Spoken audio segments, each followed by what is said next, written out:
इसमें होता ये है कि वेस्ट का नैरो कोस्ट रीजन वो विंड वन रीजन बन जाता है जहां पर अच्छी खासी रेनफॉल हो जाती है, पर दूसरी साइड रॉकी माउंटेन्स यानी कि यूएस का सेंट्रल वेस्ट ब्लॉक एक लीव साइड बन जाता है, क्योंकि यहाँ पे एक रेन शेडो रीजन कास्ट होता है और वेस्ट में सिर्फ एक नहीं बल्कि बहुत सारे माउंटेन हैं, जैसे Cascades, Sierra Nevada, Transverse Peninsula और क्लेमेट, जो इसी तरह पैसिफिक विंड को ब्लॉक करते हैं।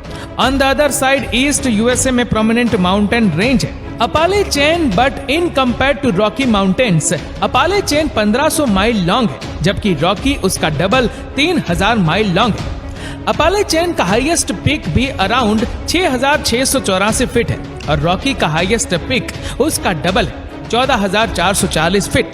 अब आप खुद ही सोच सकते हो कि ये अटलांटिक से आती हुई विंड को हार्डली ब्लॉक करेगा, plus the gulf of Mexico से आती हुई मानसून विंड्स भी नॉर्थ की तरफ जाते हैं, so clearly area receive abundant rain.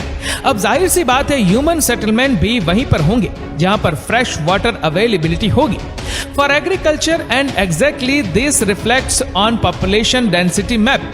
लेकिन आपको ये जानकर हैरानी होगी कि अमेरिका की ये इनविजिबल बाउंड्री एक्चुअली एक सेंचुरी पहले ही किसी ने डिस्कवर की थी, और वो थे अमेरिका के top scientist John Wesley Powell. इसकी खोज करना उस समय में जब हमारे पास कोई जीपीएस नहीं था।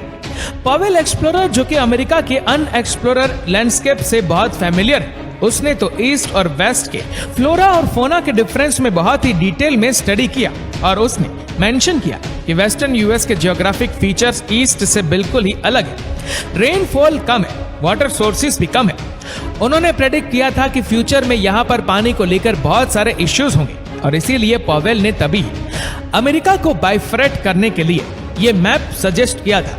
हम बात कर रहे हैं 1870 की, और तब तक वेस्टर्न टेरिटरी जस्ट यूएस में इनकॉर्पोरेट ही हुए थे और तभी के प्रेसिडेंट थॉमस जेफरसन इक्वालिटी के बहुत ही बड़े फैन थे। सो वो चाहते थे हर अमेरिकन स्टेट इक्वल हो और इसीलिए उन्होंने पॉवेल के आइडिया को रिजेक्ट करके एक ऐसा मैप बना दिया जिसमें सारे स्टेट्स परफेक्टली बॉक्स शेप थे। पॉवेल ने वेरी इंटेलिजेंटली मैप कुछ ऐसे कवर किया था जिससे हर एक स्टेट के पास एक वाटर शेड रीजन हो। वाटर शेड बेसिकली एक ऐसे लैंड एरिया को कहते हैं जहां पर रेन वाटर्स स्नो मेल्स आकर कलेक्ट हो जाते हैं। ये दुनिया का पहला ऐसा मैप था जो ट्रेडिशनल पॉलिटिकल मैप था, जो बाउंड्रीज नहीं बल्कि एक इकोलॉजिकल पर्सपेक्टिव पर बेस था। करंटली अगर अमेरिका की सिचुएशन देखी जाए तो ऐसा लगता है कि पॉवेल के मैप को रिजेक्ट करना अमेरिका को भारी पड़ सकता है। एरिजोना, कैलिफोर्निया और नेवाडा में मैंडेटरी वाटर कट्स लगा दिए गए। कोलोराडो को primary natural disaster area declare कर दिया गया है और यूटा और न्यू मैक्सिको में तो 2 स्टेट्स इमरजेंसीज लगा दिए गए, वन फॉर वाटर स्कैटरी and other for wild Fyers.